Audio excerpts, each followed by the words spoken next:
Así que ahora, hermanos, vamos a reflexionar en la palabra de Dios. Vamos a ir al Antiguo Testamento, a Esdras, el capítulo 8 de Esdras. La secuencia viene Esdras, Nehemías, Esther, en el Antiguo Testamento. Así que busque Esdras, capítulo 8.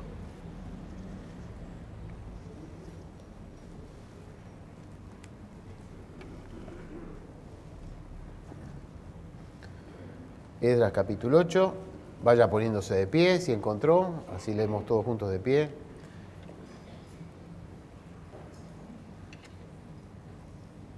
Versículo primero. Usted va a notar que en esta lectura va a haber unos cuantos nombres propios, ¿no? Que son un desafío para mí para leerlos y para usted escucharlos. Pero lo esencial es lo que vamos a encontrar al final de la lectura. Así que versículo primero de Esdras 8. Estos son los jefes de casas paternas y la genealogía de aquellos que subieron conmigo de Babilonia, reinando el rey Artajerjes, ¿no? Que era el rey de Persia en aquel entonces. Y pasamos al versículo 15. Versículo 15. Los reuní junto al río que viene de Ahava y acampamos allí 3 días, y habiendo buscado entre el pueblo y entre los sacerdotes, no hallé allí de los hijos de Leví. Entonces despaché a Eliezer, Ariel, Semaías, Elnatán, Jarib, Elnatán, Natán, Zacarías y Mesulam, hombres principales. Asimismo a Jodiarib y al Natán, hombres doctos. Y los envié a Ido, jefe en el lugar llamado Casifia, y puse en boca de ellos las palabras que habían de hablar a Ido y a sus hermanos los sirvientes del templo en el lugar llamado Casifia, para que nos trajesen ministros para la casa de nuestro Dios.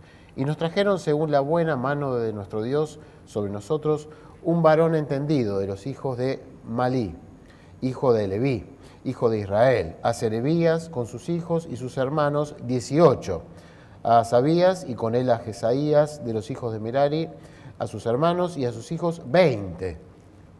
Y de los sirvientes del templo, a quienes David con los príncipes puso para el ministerio de los levitas, 220 sirvientes del templo, todos los cuales fueron designados por sus nombres.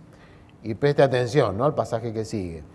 Y publiqué ayuno allí junto al río Ahava para afligirnos delante de nuestro Dios, para solicitar de él camino derecho para nosotros y para nuestros niños, y para todos nuestros bienes, porque tuve vergüenza de pedir al rey tropa y gente de a caballo que nos defendiesen del enemigo en el camino, porque habíamos hablado al rey diciendo, la mano de nuestro Dios es para bien, sobre todos los que le buscan, mas su poder y su furor contra todos los que le abandonan. Ayunamos pues y pedimos a nuestro Dios sobre esto, y él nos fue propicio. Y aquí nos detenemos en la lectura de la palabra de Dios. Por favor, tomen asiento.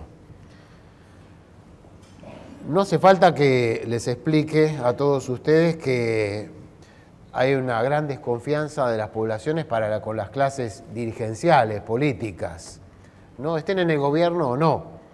Pero esto no sucede en la Argentina. Esto recorre toda América Latina, hasta el norte incluso, América del Norte, y se extiende a otras partes del mundo, ¿no? Que las poblaciones no creen en sus dirigentes. No confían, creen que les mienten, que no son sinceros, que no son genuinos, que dicen una cosa y después hacen otra, que prometen algo y después que no cumplen.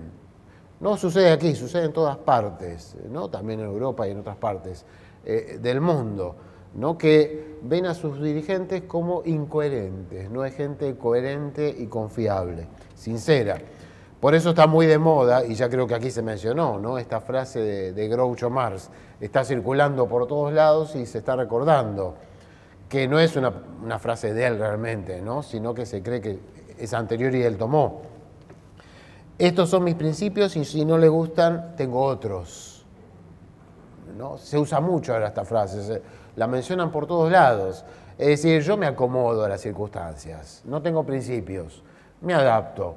Y sí, seré incoherente, no tendré coherencia, no seré consistente, pero me voy adaptando a las circunstancias y trato de sobrevivir. Y me acomodo, ¿no? Coherencia, nada, totalmente incoherencia. Sinceridad y genuinidad, absolutamente nada. Y por eso se menciona mucho esta frase de este actor y cómico norteamericano, ¿no? Vemos una gran incoherencia en aquellos que dirigen, ¿no? Y vemos que en realidad son los incoherentes los que prosperan. Hay una gran ausencia, ¿no?, de consistencia y de integridad. Y justamente me detengo por eso en este personaje, en el personaje de Esdras, porque Esdras es justamente todo lo contrario dentro de las Escrituras, de la palabra de Dios. Si ustedes tienen que buscar una persona íntegra, que sea el paradigma de la coherencia, de la consistencia, de la integridad, lean a Esdras. Esdras es un hombre coherente, es el paradigma de la coherencia, justamente de todo lo contrario que predomina en nuestro tiempo. Y Dios justamente escogió a Esdras para una misión especial, en un tiempo difícil. La situación de los judíos era bastante mala. Estamos hablando allá lejos, ¿no?, casi 2500 años atrás. Y los judíos habían regresado del cautiverio, un grupo, en un principio 50.000. Habían sido dominados, conquistados, Jerusalén había sido destruida, pero finalmente se les había permitido regresar a su tierra, pero estaban dominados por otro imperio. Estaban sometidos, Jerusalén estaba todavía muy decaída, el templo se había restaurado, el altar, el templo, pero no brillaba en sus rituales, en su devoción a Dios. El pueblo con su moral baja, ¿no?, espiritualmente a media agua, la nación empobrecida, dominada, sin independencia. Era una situación humillante. Habían regresado a su tierra, tenían el templo, pero Jerusalén estaba caída, la sociedad estaba caída, la fe estaba caída. El pueblo caído estaba, el pueblo israelita, el judío, estaba desanimado. Y justamente apareció un rey en el imperio persa, un rey que se llamaba Artajerjes. Y este rey, por algunas razones que no me voy a detener acá, tenía fe en este pueblo, tenía una predisposición especial para con este pueblo, una inclinación hacia el pueblo judío, a buscar su beneficio, se preocupó por ellos, ¿no? Algo lo motivaba, ¿no?, a tener inquietud sobre el Dios de este pueblo y este pueblo. Y entonces buscó a un hombre. ¿Qué podemos hacer por esta nación? Y buscó a un hombre y encontró a Esdras, un hombre confiable, un hombre coherente. De esto vamos a hablar hoy, un hombre coherente. Y justamente le encargó, mira, hay que ir a Jerusalén, hay que tratar de levantar la moral de esta nación, volverlos a la fe, a la ley, la devoción a Dios, en el templo. Vos sos un hombre confiable. Armá un contingente de gente que vaya para fortalecer a la nación, para organizar a la nación, social, políticamente, religiosamente. Y Esdras se puso en esta tarea, intensamente, ¿no? Y juntó más de 1500 personas, hombres, vinculados, como leímos, ¿no?, sacerdotes, levitas en algunos casos, gente práctica, porque había que ir a trabajar socialmente, políticamente, religiosamente, gente que fuera a trabajar y levantar la nación. Pero no eran solamente los hombres, estaban las esposas, estaban los niños. Era todo un contingente de varias miles de personas que tenía que moverse en aquel tiempo y salir de aquella tierra y llegar a Jerusalén. Esa era la misión que le dio. Él lo armó todo y estaba ya casi armado. Acá vimos los últimos detalles de cómo conseguir levitas que faltaban, que eran los servidores del templo y los sacerdotes que oficiaban en el templo, y ya está todo armado. Y ahora tienen que comenzar, ¿no?, este viaje. Y hay un detalle, que algunos habrán notado en la lectura, hay un detalle muy singular, muy sincero del preparativo del viaje, que da Esdras, que dice Esdras, como un pensamiento en voz alta. ¿Vieron los pensamientos en voz alta? A mí me pasa eso, yo a veces voy caminando y hablo en voz alta. Y bueno, capaz que a ustedes también le pasa eso. Algo así es lo que le pasó a Esdras, que de pronto está pensando en voz alta y lo escribió allí. No, un detalle sincero, una perla sincera, ¿no?, singular. Dice, tuve vergüenza de pedirle al rey tropa y gente de a caballo que nos defendiesen del enemigo en el camino. Vergüenza, ¿no?, porque habíamos hablado al rey diciendo, la mano de nuestro Dios es para bien sobre todos los que le buscan. Tuve vergüenza. No, es un hombre transparente, un hombre genuino, un hombre sincero. Si le dije a otros que Dios cuida a los que son fieles, y bueno, yo tengo que creer lo que Dios nos va a cuidar. Me daría vergüenza, ¿no? Le digo a otros eso, ¿y cómo yo no voy a creer en eso? Y no voy a confiar en eso. Me daría vergüenza, No puedo pedirle, tengo que mostrarle que yo confío.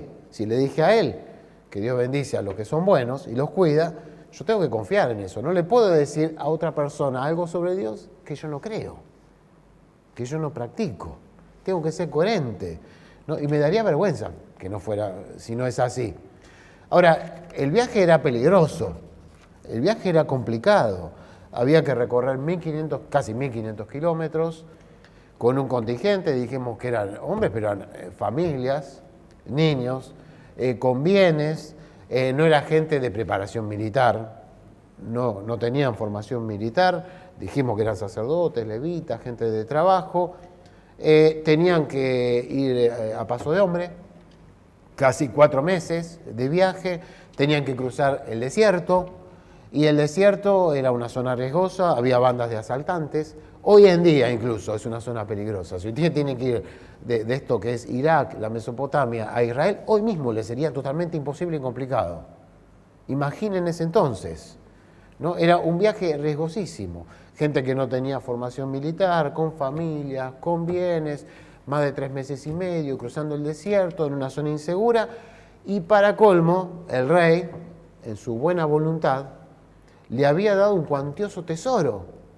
Llevaba miles de kilos de oro y plata, y utensilios de oro, plata y bronce.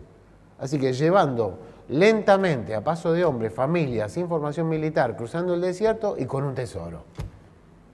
Era un viaje muy complicado, muy riesgoso, realmente, ¿no? Gente sin formación militar. Pero era un hombre de una sola pieza, Esdras, un hombre genuino, un hombre coherente, ¿no? Si la palabra de Dios dice que Dios cuida a aquellos que le buscan, hay que confiar en esto, en que Dios nos va a cuidar. Es decir, él cree lo que la palabra de Dios dice y él practica lo que la palabra de Dios dice. Y se sentiría avergonzado de que no fuera así. Le daría vergüenza no practicar la palabra de Dios que él conoce. Es un hombre coherente. En medio del peligro, él dice, no, tengo que confiar. Yo enseñé esto, tengo que practicarlo. Tengo que ser coherente, íntegro. Pero no siempre es así, y lo sabemos perfectamente nosotros. No siempre es así. En los mismos personajes de la palabra de Dios, no siempre es así. No siempre es así entre nosotros también. Entre nosotros tampoco es así.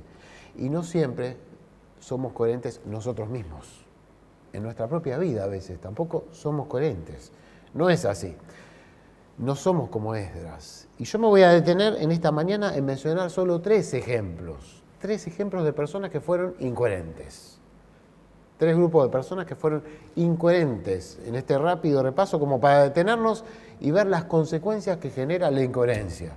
Cuando uno sabe la palabra de Dios, hasta la cree, pero después no la practica. Y el primer caso es, comenzando al principio, el de Abraham, en Génesis.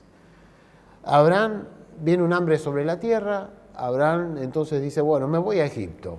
Cuando se va a Egipto con su familia, con su esposa, sus bienes, todo lo que tiene, llega a la frontera, va a entrar en Egipto y mira a la esposa es linda, es bonita, acá no hay leyes internacionales ni nada, yo soy un extranjero, voy a entrar y vaya a ver qué me va a pasar a mí y qué van a hacer con vos. Entonces se le ocurrió esa mentira que usted conoce, decir que sos mi hermana. Sos mi hermana y punto, y ya está, ¿no? Y evitamos el peligro, miedo al peligro. Ahora, Abraham era un hombre experimentado, habló Dios con él, hablaba con Dios, recibía la palabra de Dios. Él conocía al Dios vivo y verdadero, que decía verdades, que decía la verdad, que lo que afirmaba lo cumplía. El Dios de verdad, el Dios que habla verdades, que lo que dice lo cumple, ¿no? Y yo estoy siguiendo a ese Dios, y yo estoy acá porque sigo a ese Dios que me llamó, al Dios de verdad, y que dice verdades y que cumple. Sin embargo, yo sigo a ese Dios, pero voy a practicar la mentira. Voy a entrar a esta tierra y voy a mentir. Cayó en la incoherencia, ¿no? Soy devoto del Dios que habla verdad, pero ahora, por conveniencia, por miedo, voy a mentir. La incoherencia. Sigo al Dios de verdad, pero miento. Por el temor, ¿no? Al peligro. El miedo al peligro, entonces lo llevó a la incoherencia. ¿Qué pasó? Ustedes conocen. El faraón se enteró de que era un mentiroso. Lo llamó y le dijo, ¿por qué me mentiste? Esto está mal, lo que mentiste. No quiso saber nada con este hombre. Por favor, le dijo a los soldados, llévelo a la frontera y que se vaya y no vuelva más. Y lo echó directamente a Abraham y todo lo que tenía. ¿Cuál fue el resultado de la incoherencia de Abraham? El mal testimonio, ¿no? Alejó a los incrédulos. La gente no quería saber nada con este hombre. Era devoto de Dios, no, yo no quiero saber nada con este hombre. Este hombre no es de confianza, es un mal testimonio. Genera rechazo. No querían saber nada con Abraham. Lo echaron, ¿no? Otra que traigamos a este hombre que es bueno, no, echémoslo. Es un mentiroso. Mal testimonio. Nuestros pequeños dobleces, a veces, nuestras pequeñas incoherencias, nosotros creemos que están camufladas, que nadie las ve, que nadie las va a notar, esas pequeñas incoherencias. Pero aquellos que no son cristianos tienen la lupita sobre nosotros, sobre nuestra vida, y las van a notar. ¿No? Y cuando noten nuestras incoherencias van a decir, yo no quiero saber nada con este cristiano, con esta iglesia, con la Biblia, y no quiero saber nada con esto. Generan rechazo, los inmunizamos contra la fe. Nuestra incoherencia justamente genera rechazo a la fe cristiana. Esto produjo Abraham. Segundo caso que voy a mencionar, avanzamos, nos vamos al Nuevo Testamento, y allí aparece José de Arimatea y Nicodemo. Jesús ha muerto. José de Arimatea, acompañado por Nicodemo, quieren colocar el cuerpo en la tumba y cumplir con todos los rituales judíos. Y entonces se presentan ante Pilato y van a pedir el cuerpo. Pero hay un evangelista, el Evangelio de Juan, que coloca un detalle sutil sobre José de Arimatea y Nicodemo, porque están haciendo algo positivo, pero él coloca un detalle que los deja al descubierto. José de Arimatea, que era discípulo de Jesús, pero secretamente, por miedo de los judíos, ese paréntesis es importante, rogó a Pilato que le permitiese llevarse el cuerpo de Jesús. También Nicodemo se jugó, hizo esto. El que antes, otro paréntesis, había visitado a Jesús de noche porque tenía miedo de hacerlo de día. Y acá encontramos a otros dos incoherentes, ¿no? Suena fuerte, pero es la realidad. Es decir, creían en Jesús, eran discípulos de Jesús, pero delante de la gente se callaban la boca. Pasaban desapercibidos. En el fondo sí, yo creo, y es el Hijo de Dios, el Mesías, es un gran maestro, creo en él, soy discípulo, pero delante de otros prefiero no decir que soy discípulo.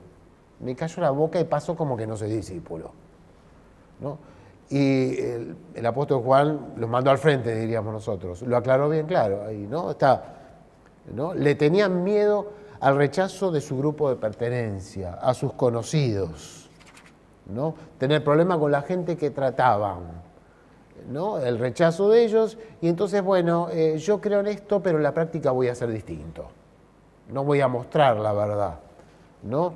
Lo que pasa por acá, pero exteriormente la cosa va a ser distinta. La incoherencia.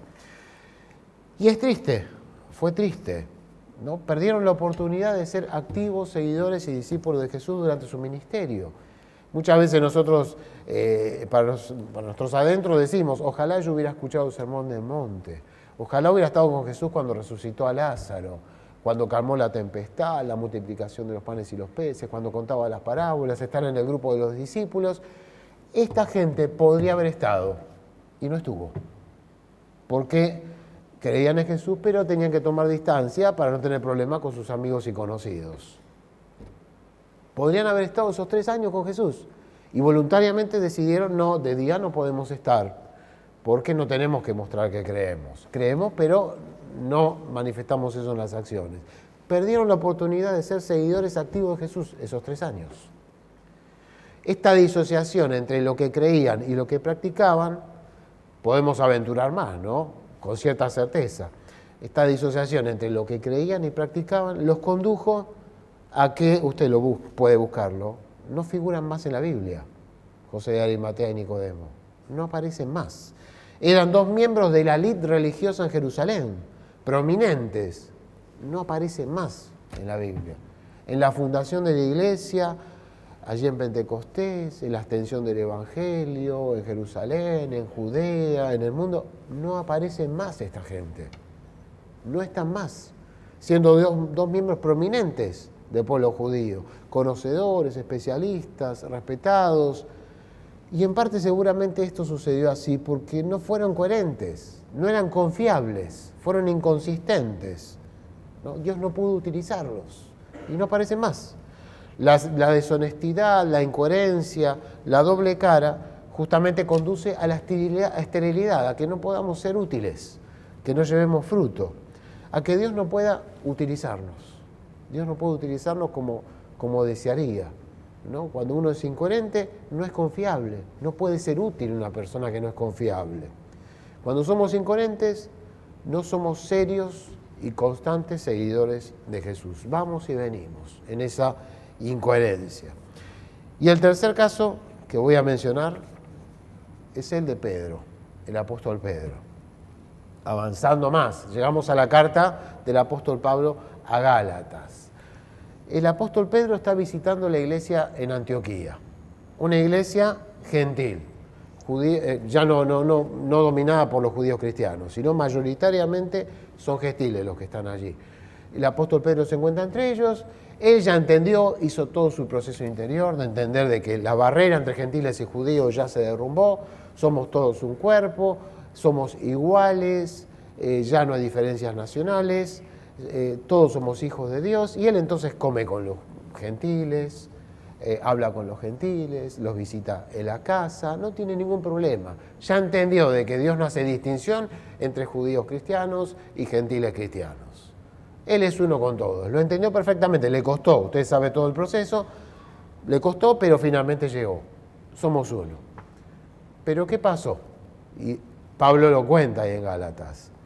Cuando Pedro fue a la ciudad de Antioquía, lo reprendí en su propia cara. Pues primero comía con los no judíos, hasta que llegaron algunas personas de parte de Santiago, y entonces comenzó a separarse y dejó de comer con ellos, porque tenía miedo de los fanáticos de la circuncisión. Y los otros creyentes judíos consintieron también con Pedro en su hipocresía. Es decir, miedo a ser rechazado por las personas importantes, influyentes, que venían de la capital, de Jerusalén. No van a ir y van a contar, ¿no? Y me van a decir lo que yo hago y me van a condenar. El rechazo de la gente importante. Y entonces él ya sabía que gentiles y judíos eran iguales, que era el mismo cuerpo, que son hermanos. Sí, yo sé eso, pero ahora, para no quedar mal, no los saludo más. No charlo más, no como más, no lo visito más, ¿no? Es decir, yo en el fondo creo esto, pero voy a practicar algo distinto, para no tener problemas, no para quedar bien. Llegó a la incoherencia total, pero es un caso penoso este. Esto es como para otro mensaje, para extenderlo más, porque es grave lo que hizo Pedro allí. Piensen ustedes en los hermanos nuevos gentiles, débiles, que no conocían las Escrituras, y que de pronto vieron que Pedro ya no los saludaba, no les hablaba, no los trataba, no comía con ellos. Piense usted, ¿qué habrán sentido estos hermanos nuevos gentiles? Póngase en el lugar de ellos. Es decir, la conducta de Pedro fue desastrosa, fue de tropiezo para estos hermanos nuevos, fue algo muy serio, muy grave. Por eso Pablo dice, lo reprendí cara a cara delante de todos. Fue dañó a los hermanos nuevos, pero peor también, porque dice que muchos judíos ya viejos, que conocían y que estaban con él, también se acoplaron a Pedro. Fue destructivo para los hermanos nuevos y fue destructivo para los hermanos viejos, el mal ejemplo de Pedro. Fue dañino. Por eso Pablo fue muy drástico en este caso, ¿no? Mal ejemplo, y fue de destrucción lo que hizo Pedro. Su incoherencia llevó a destruir a sus hermanos. Estamos hablando interiormente. El mal ejemplo para con los hermanos. Justamente cuando somos llamados para hacer de edificación, él fue de destrucción. Usted sabe, ¿no?, que el apóstol Pablo dice, sigamos lo que contribuye a la paz y a la mutua edificación. Cada uno de nosotros agrade a su prójimo en lo que es bueno, para edificación. Justamente Dios nos puso para edificación y Pedro fue para destrucción. Nos ha llamado para edificación. Yo estoy aquí para edificar. Ustedes tienen que edificarme. Ustedes tienen que edificar a los que tienen cerca. Y esos hermanos tienen que ser edificación. Esa es la misión que Dios nos dio a nosotros, ser edificación mutuamente. Pedro en su incoherencia fue de destrucción para los hermanos nuevos y para los hermanos viejos. Todo lo contrario. Fíjense a dónde lleva la incoherencia, la inconsistencia. Si los hermanos nuevos, aquel que está acercándose a Jesucristo, que está entendiendo la palabra de Dios, que está transformando su vida, cambiando su vida a Dios, de pronto ve a alguien que dice soy cristiano y que habla de la Biblia y de pronto todo lo que hace no es acorde a ser cristiano y a la palabra de Dios, ¿a qué conclusión va a llegar el hermano nuevo? El hermano que está creciendo, que está ajustando su vida. Si ve a alguien que dice que es cristiano, que conoce la Biblia y hace cualquier cosa y es incoherente. Pero pongámonos en el caso nuestro. Y si nos ven a nosotros ser incoherentes, ¿no? Que hablamos de la Biblia, enseñamos la Biblia, conocemos la Biblia, pero en la práctica hacemos otra cosa. Si nos ven a nosotros mismos ser incoherentes, ¿qué va a suceder con esos hermanos nuevos? ¿Vamos a ser de edificación para esos hermanos o de destrucción? La incoherencia justamente va en contra de la edificación, daña a los hermanos que están alrededor. Esdras justamente es un hombre coherente. Un hombre íntegro. Tiene vergüenza justamente de caer en la incoherencia. Le produce vergüenza la incoherencia. Es un hombre que no tropezó en esto. Le dije esta verdad al rey, que Dios cuida a aquellos que son fieles, que le buscan. Entonces yo tengo que creer en esta verdad, ¿no? Aun cuando las cosas, como decimos nosotros, no pinten bien y sean complicados los desafíos. Si yo leo la palabra de Dios, que Dios cuida, tengo que confiar en que Dios cuida. Tengo que practicar esto. Y nadie lo podía acusar a Esdras de ser incoherente. Todos lo veían y era un hombre coherente, un hombre íntegro. Valorado justamente por su seriedad, por su coherencia, por su entereza. Y fue un hombre útil, que cumplió una función allí, que Dios pudo utilizar. Fíjense hasta qué punto, ¿no?, fue útil que el mismo rey Artajerjes, de un imperio, el imperio persa, que dominaba muchas naciones, ¿no?, y que no practicaba la fe del pueblo judío, de pronto cuando tuvo que buscar a alguien coherente, a alguien serio, identificó a este Esdras. Hasta los incrédulos, ¿no?, reconocieron que Esdras era un hombre coherente. Fue una positiva influencia para este rey, que no se convirtió, no fue de la fe ni nada de esto, pero hasta los incrédulos fueron bien influenciados por Esdras y reconocieron que era un hombre coherente. Por eso dice, en cuanto a ti, Esdras, dice el rey, de acuerdo con los conocimientos que tu Dios te ha dado, le reconoce que conoce a Dios, nombra jueces y gobernantes que hagan justicia a toda la gente de la provincia. Es decir, sos un hombre coherente, confío en vos, ¿no? Dominaba millones, dominaba muchos pueblos, pero reconoce que es coherente, sé que conoces a Dios y que vas a hacer las cosas coherentemente, correctamente. Fue un buen ejemplo, todo lo contrario a Abraham, fue un buen ejemplo para con este rey.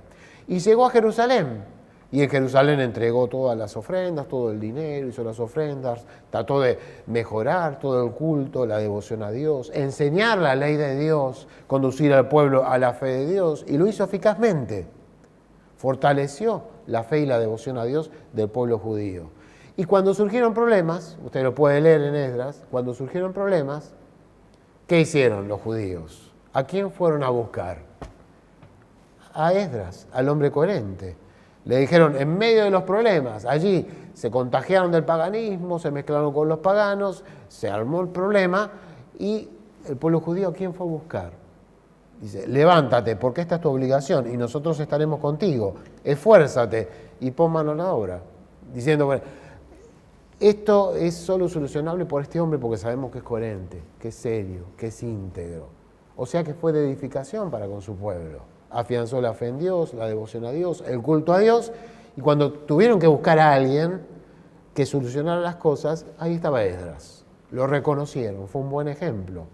Y justamente Esdras tomó cartas en el asunto y el pueblo que se había desviado, que se había mezclado, lo corrigió, enderezó y lo condujo a la fe y a la santidad.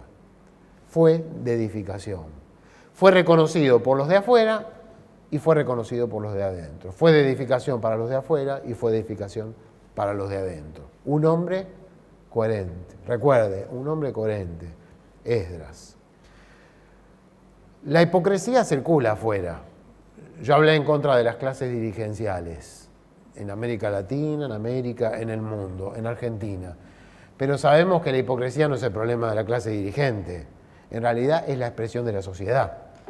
En realidad lo que tenemos que decir es que el conjunto de la población también miente, engaña, tiene doble cara y es hipócrita.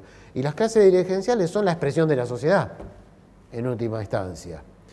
Y la hipocresía, la incoherencia circula por todos lados. Pero acá no tiene que circular. Entre nosotros no. Entre los cristianos no tiene que ser así. No podemos caer en esa incoherencia de los gobernantes y de la sociedad, de ambos. El cristiano tiene que ser distinto. Obviamente que muchas veces fallamos. Caemos en la incoherencia. Es la verdad. A veces fallamos. Es imposible. Si yo le digo, levante la mano quien haya sido coherente toda su vida. ¿Quién se atrevería a levantar la mano y decir, yo fui coherente y consistente en toda mi vida? El material con el cual Dios trabaja son los seres humanos pecadores. Somos nosotros. Pecadores. No somos Superman espirituales. Obviamente que hemos caído a veces en la incoherencia. Y ya vimos que grandes hombres de Dios también tropezaron en la incoherencia, ¿no? Como Abraham, como Pedro. El tema es que combatamos la incoherencia, que busquemos ayuda en Dios para corregir la incoherencia, que no nos petrifiquemos en esa incoherencia, que no nos acostumbremos a vivir en la incoherencia, que tratemos de ser coherentes con la ayuda de Dios. La doble cara, las incoherencias, la hipocresía, no son precisamente, a veces pensamos que son detalles, que son cosas menores, superficiales, que son, bueno, ¿qué vamos a hacer? ¿No? Que no son cosas graves. Los dejamos como detalles, como es muy difícil, ¿qué puedo hacer? No pasan desapercibidas para la gente que nos rodea, ni aquí dentro de la iglesia, ni afuera. Son notadas por la gente. Se dan cuenta que no somos consistentes. Y aun cuando pasa desapercibida la incoherencia para con los de afuera, delante de Dios, no. Dios conoce perfectamente todo y Dios sabe si somos coherentes o incoherentes, lo sabe a la perfección.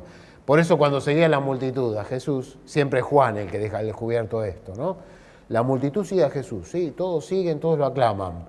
Pero dice Juan, pero Jesús no confiaba en ellos, porque los conocía a todos. No necesitaba que nadie le dijera nada acerca de la gente, pues él mismo conocía el corazón del hombre. Es decir, Dios conoce nuestro corazón, lo conoce mejor que nosotros. Dios conoce si somos coherentes o incoherentes, consistentes o inconsistentes. No son detalles menores las incoherencias, ¿no? Aquellas cosas que leemos en la palabra de Dios, las conocemos, pero bueno, no las practicamos. Dios conoce, ¿no? Si realmente practicamos lo que leemos y conocemos o Dios o no.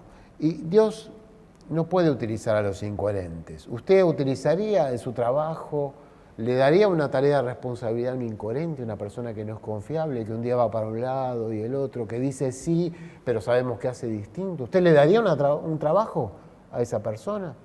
¿A un incoherente? Justamente, a una persona que uno le dice sí, sí, y no lo hace. No, el incoherente no es útil, no sirve, es sin fruto. El incoherente deshonra a Dios. ¿Cómo Dios le va a dar una tarea a alguien que en realidad sabe que no practica su palabra, que no lo obedece, que conoce lo que tiene que hacer pero no lo hace, que no le es fiel? Dios le va a encomendar una tarea a alguien así, que no es obediente. El incoherente no es de bendición a nadie, ni de afuera ni de adentro, ni a incrédulos ni a cristianos, viejos, nuevos, no es de bendición. Todo lo contrario, perjudicamos cuando somos incoherentes. Incluso nos perjudicamos a nosotros mismos también. Nos dañamos a nosotros mismos. Nada mejor que aceptar y practicar la palabra de Dios. Aquello que conocemos, que leemos y enseñamos, hay que practicarlo. Hay que ejecutarlo en la vida. Hay que ser coherente. Y nada más pertinente que esto que hemos leído, el tema que está en cuestión en el caso de Esdras. Esdras justamente había leído, ¿no? Y sabía esta verdad, de que Dios cuida a aquellos que le buscan. Entonces yo voy a confiar, dijo Esdras, en que Dios nos va a cuidar. Y esto es pertinente para nuestro tiempo, y lo que hablábamos desde el principio. Si Dios dice en su palabra, en diversas formas y reiteradamente, que va a cuidar de sus hijos, en este tiempo de incertidumbre y en estos meses, que usted sabe leer estos meses complicados, tenemos que creer y confiar y practicar esta verdad y vivir en paz. Confiar en que Dios nos va a cuidar y dejar afuera el temor. Si leemos esto, sabemos que es palabra de Dios, que es verdad, que Dios cuida, así como hizo Esdras, tenemos que hacer nosotros. Confiar en que Dios nos va a cuidar en este tiempo difícil, ¿no?, de incertidumbre. Y Esdras, hermanos, fue utilizado y bendecido por Dios en su vida y fue utilizado por Dios para bendecir a su nación, ¿no? Y porque era consistente, lo utilizó un rey incrédulo, como lo reconoció toda la nación, y pudo enderezar a la nación en un tiempo difícil, ¿no?, en un tiempo donde la nación estaba caída. ¿Cómo lo logró? Conocía la verdad y la practicaba. Conocía la verdad y la practicaba. Que suceda lo mismo con nosotros, hermanos. Muchos de los que estamos acá conocemos bastante de la palabra de Dios. Leemos la palabra de Dios, podemos decir muchas cosas casi de memoria de la palabra de Dios, ¿no? La cuestión es que aquello que leemos, que conocemos, lo tenemos que practicar. Tenemos que confiar en ello. No basta con creerlo. Después hay que llevarlo a la práctica. Hay que ser coherentes. Aquí entre nuestros hermanos y afuera, ¿no? Y en la medida que seamos coherentes, vamos a ser bendecidos por Dios. Vamos a ser utilizados por Dios.